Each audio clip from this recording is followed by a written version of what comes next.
A paz do Senhor, meus irmãos. Nós vamos ler o texto que está em Mateus, no capítulo 4, versículo 12. Jesus, porém, ouvindo que João estava preso, voltou para a Galiléia.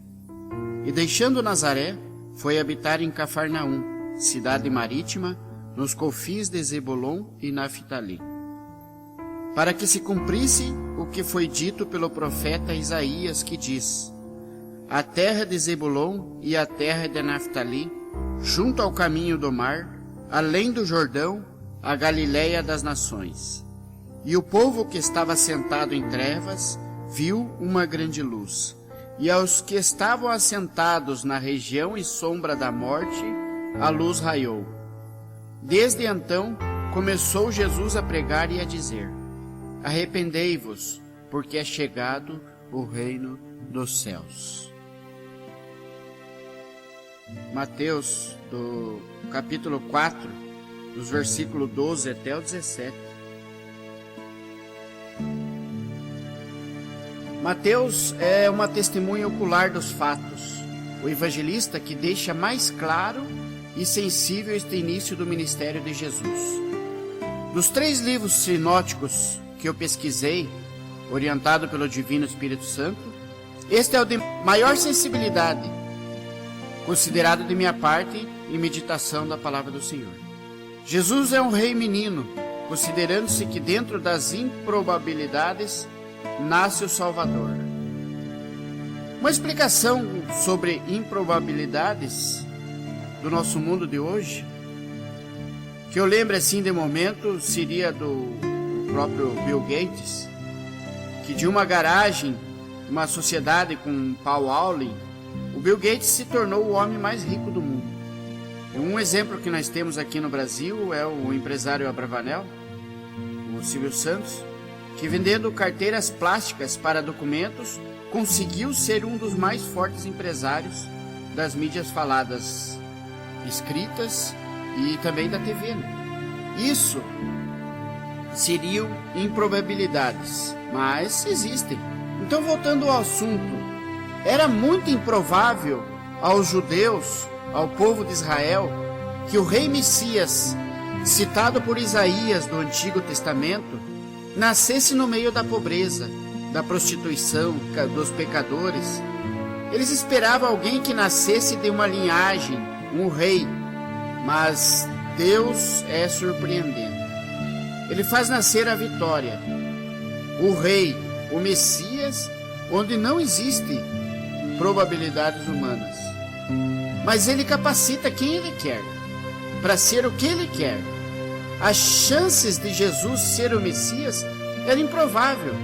Somente credores fiéis no Deus do Altíssimo para confiar e trabalhar a favor de Deus, livrando Jesus das mãos de Herodes. Os magos sabiam que Jesus seria o rei. Jesus, mais uma vez, dentro das improbabilidades, foi salvo das mãos de Herodes. Ainda menino, Jesus cresce em um ambiente praticamente improvável, mas cresce em graça e conhecimento. O único relato que se consta de Jesus é na festa do templo, onde Jesus se afasta dos seus pais, eles o perdem, e depois, sentindo a falta de Jesus, quando eles voltam para buscá-lo, eles acham ele no templo pregando. Mas Jesus ainda estava aprendendo, como filho de Deus, mas com liberdade humana, pois Deus dá o livre-arbítrio para ser aquilo que procuramos. E o mesmo ele passou para seu filho. Mas Jesus ele queria aprender mais e mais, dentro de suas limitações humanas, pois ele era humano também. Ele buscava a santificação. E Jesus cresce em graça e conhecimento. E aparece no deserto um homem, por nome de João Batista, segundo o livro sagrado. Ele é o primo de Jesus. Desde o ventre já estariam ligados e companheiros de uma mesma missão.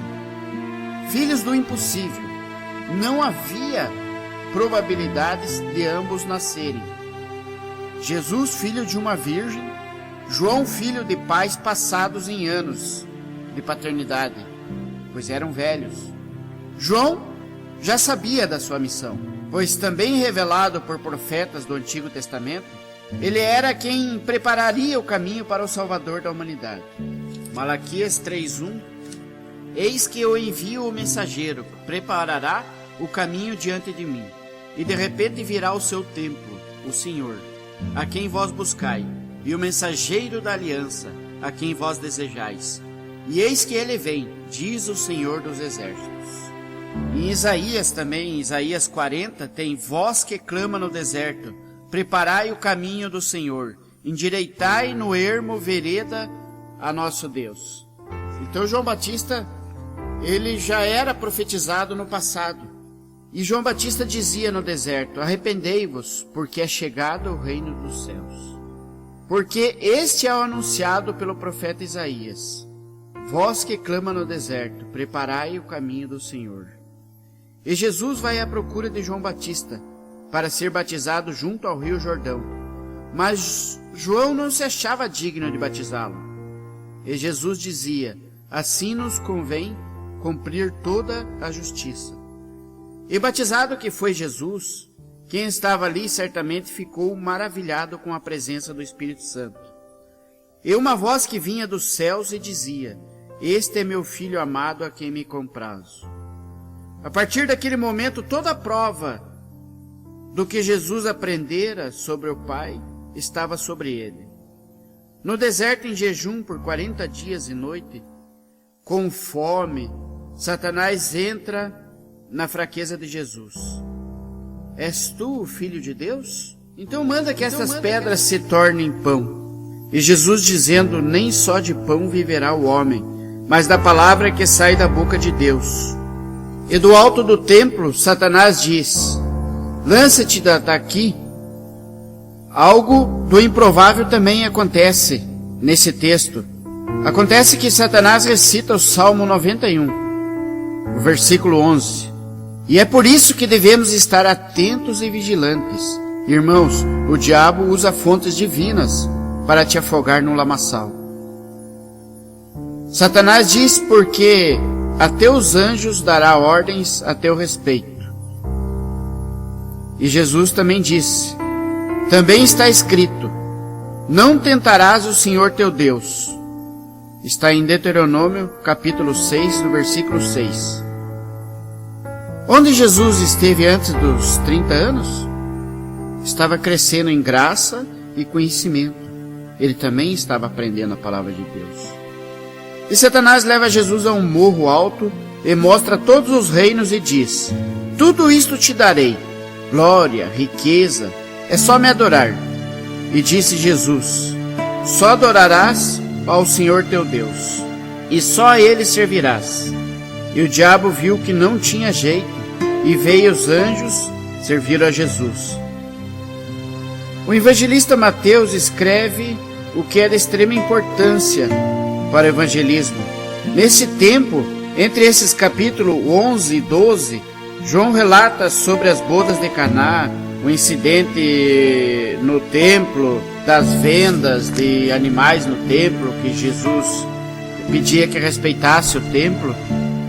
Enfim, esse espaço leva em torno de um ano, entre o versículo 11 e o versículo 12 de Mateus. E Jesus, ouvindo que João fora preso, retirou-se para a Galiléia. Termina aí a missão de João. João foi preso por falar a verdade. Todo cristão tem que ser verdadeiro. Os lábios mentirosos são abomináveis ao Senhor, mas os que praticam a verdade são o seu deleite.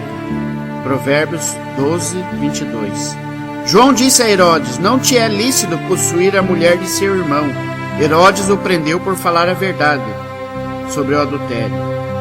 Jesus, ouvindo isto, foi habitar em Cafarnaum, não por medo de ser perseguido, mas porque não era a hora dele ser perseguido, e agora começa a cumprir a sua missão. Jesus sai do deserto, onde seria mais fácil ele iniciar o seu ministério, e vai para as cidades. Ele vai além das probabilidades.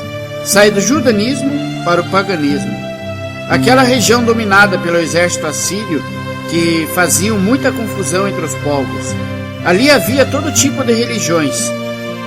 Por isto, Galiléia das nações, um povo pagão. O que parece impossível é possível aos olhos de Jesus. Segue o recado da mensagem. O evangelista Mateus faz questão de narrar a profecia isaiana, para que o povo de Israel saiba quem era o rei da profecia. Isaías, no capítulo 9, o povo que andava em trevas viu grande luz. Jesus é a luz dos povos. Jesus continua iluminando até hoje. Quem crê nele, nada é impossível para Deus. Jesus começou a pregação do arrependimento, seguimento de João Batista, porque é chegado o reino dos céus. Para o reino dos céus é necessário o arrependimento. O arrependimento é uma mudança de atitude. Aquele momento em que você aceita Jesus com toda a sua alma. Aquele momento em que tudo que é mundano fica para trás. Jesus, então, ele começa a preparar quem o aceita para o reino dos céus, dizendo: arrependam-se. Arrependam-se porque o reino dos céus está próximo. Mas por que o reino dos céus tem que ser preparado? É fácil. Medite sobre reino. Exemplos. Se nós fôssemos até a Suécia, nós teríamos que aprender a falar o sueco, saber o estilo deles, saber o clima, o que você pode falar e o que é a cultura deles. Enfim, não podemos ir a um lugar sendo intrusos. Jesus começava a preparar os povos daquela época para o reino celeste por amor. Não importa a situação em que você vive, não importa como você é culturalmente. Ele chegou ao extremo de entregar a sua vida, ensinando como viver no seu reino. Arrependa-se e aceite a mudança, que a partir de hoje ele vai mudar na sua vida. Ele vai mudar a sua história para te receber de braços abertos no reino celestial. E que a paz do Senhor esteja com todos.